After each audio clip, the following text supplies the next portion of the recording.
Welcome to class, students. Today we'll be looking at a very vital topic titled Forms of Communication. The communication process can take any forms, the verbal and non-verbal forms. Both forms usually operate together in the majority of messages you send and receive. Spoken or oral and written are both forms of verbal communication, while non-verbal consists of visual and audio-visual. For example, for verbal communication, we have and the oral, the spoken or oral and written forms of communication, while the non-verbal, we have the visual and the audio-visual forms of communication.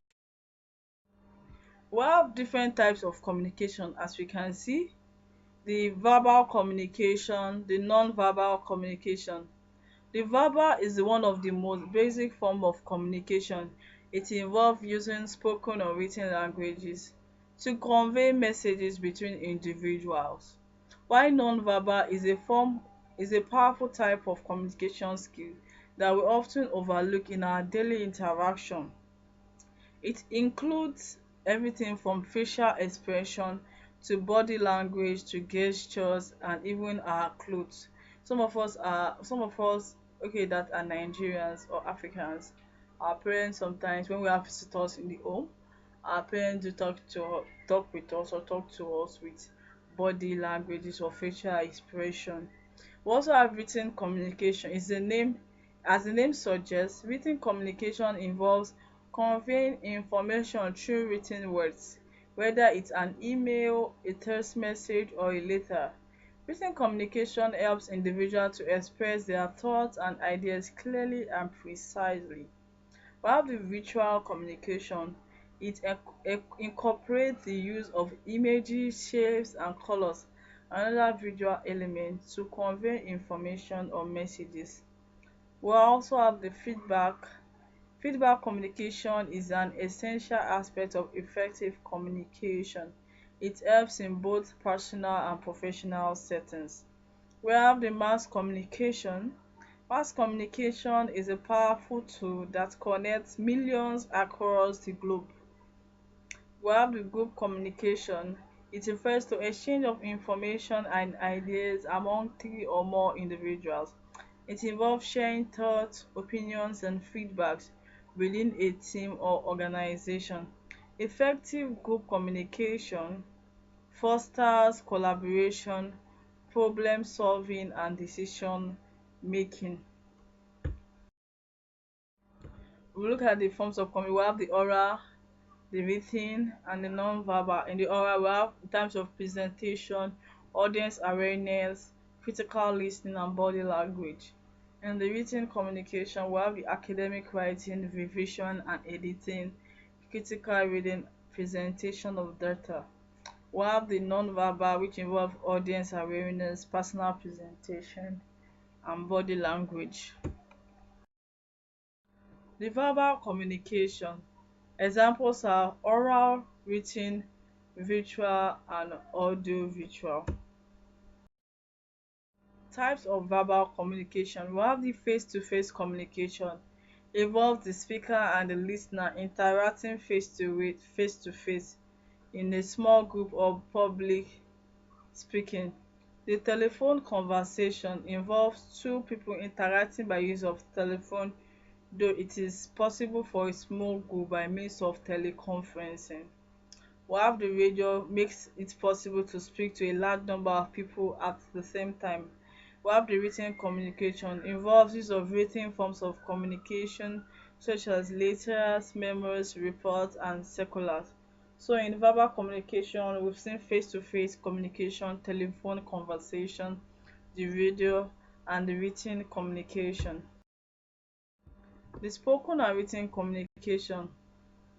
Oral communication is more natural and immediate.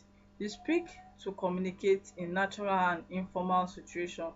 We also speak in formal and official situations, such as making a presentation, taking an interview when the target audience is present, or doing a seminar presentation is also a form of the spoken communication. Written communication has to be used when other persons is not present and is not available on the telephone. Long and complex messages are best conveyed in writing. We're going to be looking at the features or attributes of spoken or written communication. We're going to be looking at it in terms of speed, record, precision, and accuracy. The speed. Written communication is slower in preparation, in conveyance and reception. It takes more time to draft, type, dispatch, and to receive and read a letter than it takes to speak and to hear, to listen, and to understand an oral message. In terms of record, written communication serve as a record and can be used for future references. Unlike the spoken communication, it is a documentary proof that can be used as a legal evidence. In terms of precision and accuracy, written communication is more precise and accurate than oral communication. Choice of precise word is possible in written communication because the writer has the time to look for suitable words and phrases and to revise the draft if necessary. Accuracy is necessary in written communication because the receiver is not present to ask for clarification. Unlike oral communication, it is not always possible to be so precise in the choice of words. There is also no time to seek and consider words while speaking. However, the receiver can seek clarification on the spot in spoken communication. Terms of length. A written communication message is usually shorter than oral communication. Oral communication requires some preliminary and closing remarks, while for written messages there are standard formats for opening and closing which can keep the message short. Importance of verbal communication. In terms of speed, oral communication is fast with immediate feedback, while in terms of record, written communication serve as a record and can be used for future references. In terms of precision and accuracy, written communication is precise and accurate. Choice of precise words is possible in written communication because the writer has the time to look for stable words and phrases and to revise the draft if necessary. Terms of length, a written message is usually shorter than an oral communication. There is a standard format for opening and closing which can keep the message short. Types of body language. Oral communication is supported by both speakers' body language and paralanguage, which enrich meaning. Terms of feedback. Oral communication allows immediate feedback. The listener's face gives some feedback and the speaker can modify the message as possible. Clarification can be sought and given at once. Non-verbal communication is all communication that is not spoken or written. Non-verbal communication has a great impact and influence on the receiver's decoding or interpretation of any message. Types of non-verbal communication. We have the body movement, the posture, the gesture, the facial expression, the eye contact. The body movement, which can also be referred to as body language. The study of body movement is known as kinetics, and it deals with all the ways people use their body to communicate or enhance their verbal communication. Body movement includes posture, gesture, facial expression, and eye contact. Posture, the way you position and move your body can communicate a great deal about you.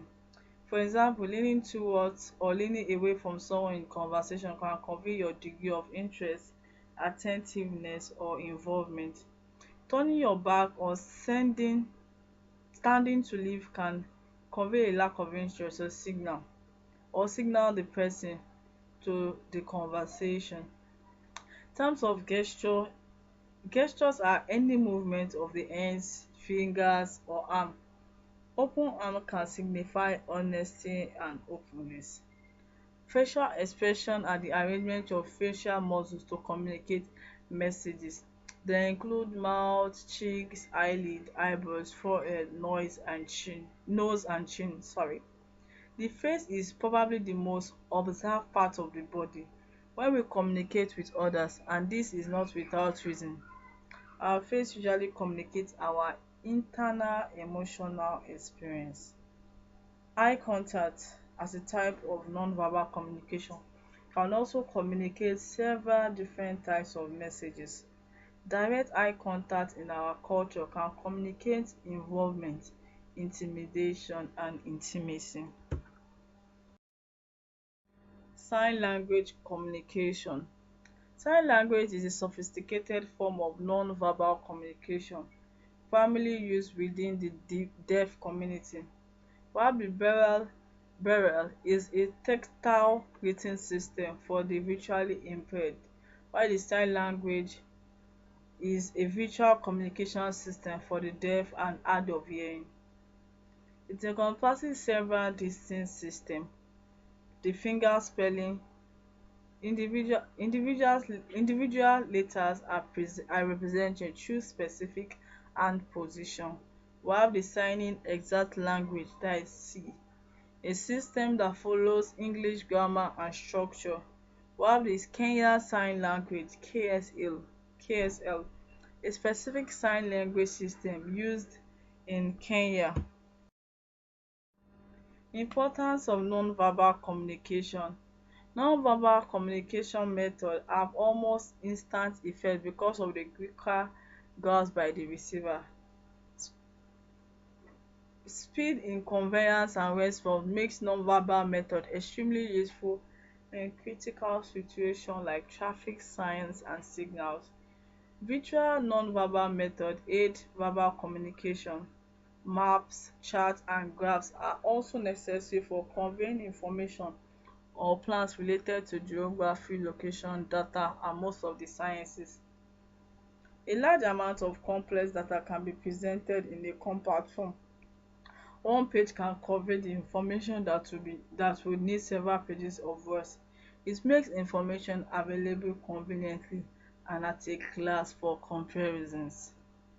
Response to visual and plain sound is also more powerful than to language.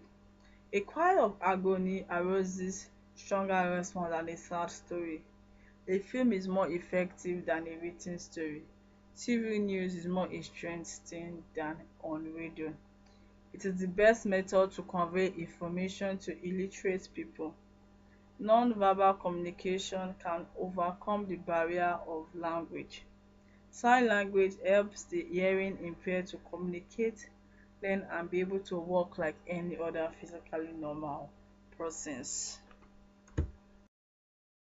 Thank you for listening.